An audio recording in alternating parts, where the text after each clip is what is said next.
بسم الله الرحمن الرحيم.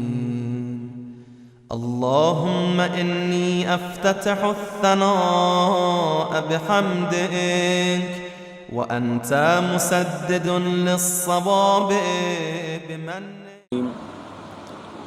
الحمد لله رب العالمين والصلاة والسلام على سيد الأنبياء والمرسلين وعلى أهل بيته الطيبين الطاهرين المعصومين المظلومين ولعنة الله على أعدائهم أجمعين من يوم عداوتهم إلى قيام يوم الدين آمين يا رب العالمين. أما بعد فقد قال الله سبحانه وتعالى في كتابه المجيد وفرقانه الحميد وقوله الحق. بسم الله الرحمن الرحيم. يا أيها الذين آمنوا كتب عليكم الصيام كما كتب على الذين من قبلكم لعلكم تتقون. صدق اللہ العلی العظیم. محترم ناظرین کرام، ماہ مبارک رمضان برکتوں اور رحمتوں کا مہینہ، دعاؤں کی قبولیت کا مہینہ، ہم جیسے خاکی اور گنہگار بندوں کے لیے اپنے رب کا مہمان بننے کا موقع. یہ ساری نعمتیں جس سبب سے ہیں اسے روزہ کہتے ہیں.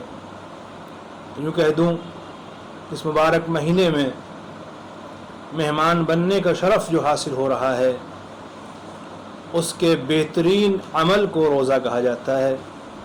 ہمارے فروع دین میں دوسری عظیم عبادت کا نام روزہ ہے، جس کے وجوب کے لیے قرآن کریم کی سورہ بقرہ آیت نمبر 183 آیت، جس میں پروردگار عالم صاحبان ایمان سے خطاب کرتے ہوئے کہہ رہا ہے: یا ایھا الذین آمنوا کتب علیکم الصیام کما کتب علی الذین من قبلکم لعلکم تتقون. مختصر سا غور کریں تو اندازہ ہوتا ہے کہ آیت کریمہ میں خدا بعض لفظوں میں صاحبان ایمان سے یہ کہہ رہا ہے کہ لوگوں، اے صاحبان ایمان، تمہارے اوپر روزے فرض کیے گئے ہیں. پہلی منزل اس آیت کریمہ میں کہ روزے ہم پر فرض ہیں، صاحبان ایمان پہ فرض ہیں.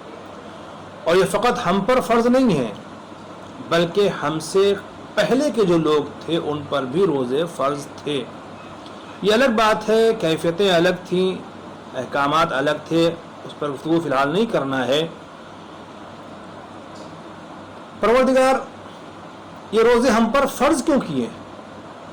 یہ روزوں کو واجب قرار دینے کا فلسفہ کیا ہے؟ اس کے پیچھے حکمت اور مصلحت کیا پوشیدہ ہے؟ یہ کسی اور سے پوچھنے کی ضرورت نہیں ہے.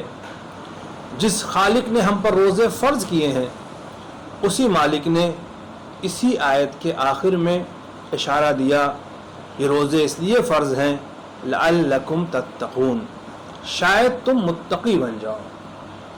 عزیزان گرامی، قابل غور بات ہے اور لمحہ فکریہ ہے. خالق نے ہمیں اشرف خلق بنایا، ہم انسان ہو گئے، مگر انسان ہونا دیگر مخلوقات سے تو بہتر ہے، مگر خود تمام انسان آپس میں برابر نہیں ہے. ان انسانوں میں جو صاحبان اسلام ہیں وہ ان لوگوں سے بہتر ہیں جو دائرہ اسلام میں داخل نہیں ہیں. جو حضرات مرحلہ اسلام سے ترقی کر کے درجہ ایمان تک پہنچ گئے وہ ان لوگوں سے بہتر ہیں جو فقط زبان سے کلمہ پڑھ کر کے مرحلہ اسلام تک ہی رہ سکے اور یہ اقرار ان کے دلوں تک نہیں پہنچا. اور پھر ان میں وہ افراد جو صاحبان ایمان ہو گئے، اگر ایمان کا مرحلہ ہی کمال کا آخری درجہ ہوتا تو صاحبان ایمان کو متقی بنانے کی ضرورت نہیں تھی. صاحبان ایمان سے یہ کہنے کی ضرورت نہیں تھی یا ایھا الذین آمنوا اتقوا اللہ وکونوا مع الصادقین، اے صاحبان ایمان تقوی الہی اختیار کرو اور سچوں کے ساتھ ہو جاؤ۔ یہ اہل ایمان کو تقوی کی دعوت دینا اس بات کی علامت ہے کہ تقوی کا درجہ ایمان سے بلند ہے۔ شاید اسی لیے پروردگار عالم نے اس روزے کے وجوب میں یہ بات کہی، خطاب تمام صاحبان ایمان سے کیا، اے صاحبان ایمان تم پر روزہ اس لیے فرض ہے لعلکم تتقون، شاید تم متقی ہو جاؤ۔ میں اپنے لفظوں میں کہہ دوں، اس عبادت کو انجام دینا ہم پر اس لیے ضروری ہے تاکہ ہمارے درجے میں ترقی پیدا ہو سکے، ہم ایمان سے بلند درجے تک پہنچ سکیں اور اس مرحلے پہ آ جائیں کہ جہاں پہنچ کر کے انسان متقی کہلاتا ہے۔ اگر غور کریں اس مرحلے پر کہ روزے کے فلسفے اور حکمتیں کیا ہیں، تو خود امام المتقین امیر المومنین علی بن ابی طالب علیہ الصلوۃ والسلام نے جہاں احکام کے فلسفے بیان کیے ہیں، حکمتیں بیان کی ہیں، اس میں ارشاد فرماتے ہیں مولا کے نہج بلاغہ میں حکم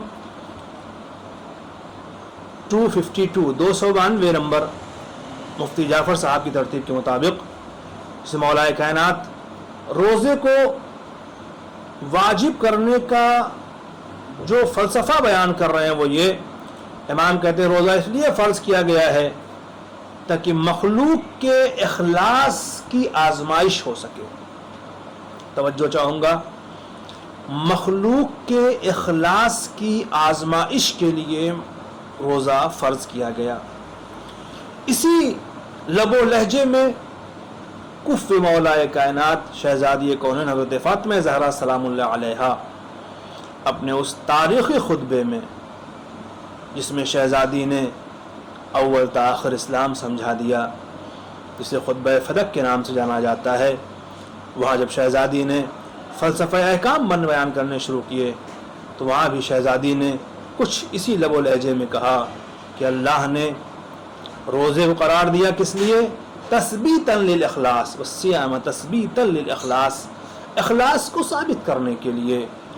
میں ایک ادنا سے طالب علم کی حیثیت سے ان دو عظیم شخصیتوں کے لب و لہجے پہ غور کرنے کے بعد یہ سمجھ سکا کہ روزہ اس لیے فرض کیا گیا تاکہ مخلوق کے خلوص کو آزمایا جائے، کتنا خالص ہے بندہ اپنے رب کے لیے، حکم پروردگار کے لیے، اور شاید اسی لیے وہ انسان صاحب تقوی کہلانے کا حقدار ہے کہ جو اپنے رب کے لیے مخلص ہو، جس کی عبادتیں خالص ہوں، جہاں کسی قسم کی ریاکاری نظر نہ آئے۔ اور یاد رکھیں، بہت سی باتیں ہیں ذہن میں، مگر مختصر سی گفتگو میں سب باتیں نہیں کی جا سکتی۔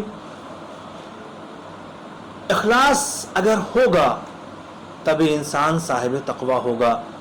اس آیہ کریمہ کو اور مولا کائنات اور شہزادی زہرا سلام اللہ علیہا کے اقوال کو اگر سامنے رکھ کر کے نتیجہ نکالا جائے تو معلوم یہ ہوگا کہ روزہ ذریعہ ہے خلوص کی آزمائش کا۔ آیت کہتی ہے روزہ ذریعہ ہے تمہیں متقی بنانے کا۔ میں طالب علم کی حیثیت سے یہ نتیجہ اخذ کر سکتا ہوں، اگر بندہ مخلص ہوگا، اس کے اندر اخلاص پایا جائے گا، تبھی وہ متقی بن سکتا ہے، تبھی وہ صاحبان تقوی کہلانے کا حقدار ہو سکتا ہے۔ یوں کہہ دوں تبھی وہ امام المتقین کی امامت میں چلنے کے قابل بنے گا، جب اس کے پاس اخلاص پایا جائے گا۔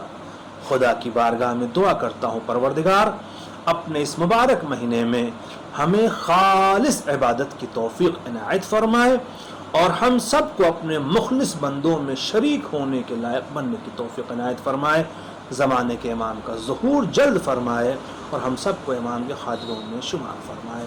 ربنا تقبل منا انك انت السميع العليم وأنت مسدد للصواب بمنك وأيقنت أنك أنت أرحم الراحمين